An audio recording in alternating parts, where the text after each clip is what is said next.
একটা জন্মদিন, একটা অ্যানিভার্সারি, এই দিনগুলো কখনো ফিরে আসে না। প্ল্যান করতে হয়, ট্যুর পোস্টপোন করতে হয়, মিটিং ক্যান্সেল করতে হয়, সব কিছু ছেড়ে ছুড়ে মনটাকে এক জায়গায় নিয়ে আসতে হয়। কখনো 2 ঘন্টা আমার অপেক্ষায় ফোনের স্ক্রিনের দিকে তাকিয়ে চোখের জল ফেলো। সেদিন আমায় বলতে এসো, accept me as I am.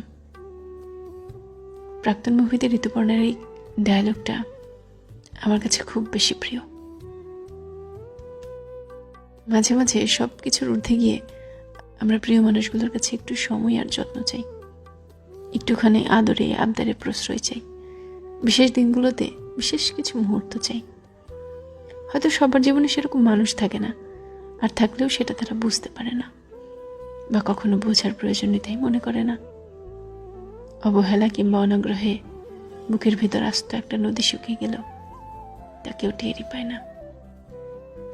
মুহূর্তটা কেটে যায়, জীবন ঠিকই চলে যায়, তবুও প্রিয় মানুষগুলোর যত্ন নিলে, আগ্রহ থাকলে সেই মুহূর্তগুলো প্রজাপতি হতে পারত, একটা আকাশ হতে পারত, রংধনু হতে পারত, ফুল হতে পারত, ক্যানভাসের খুব প্রিয় কোনো ছবি হতে পারত জীবনের সবচেয়ে সেরা মুহূর্ত।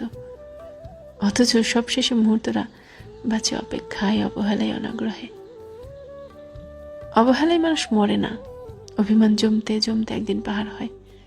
একসময় মানুষ প্রত্যাশা ছেড়ে দেয়, অভিমান অভিযোগ করা বন্ধ করে দেয়, চুপ হয়ে যায়, ইচ্ছেদের উড়িয়ে দেয় আকাশে।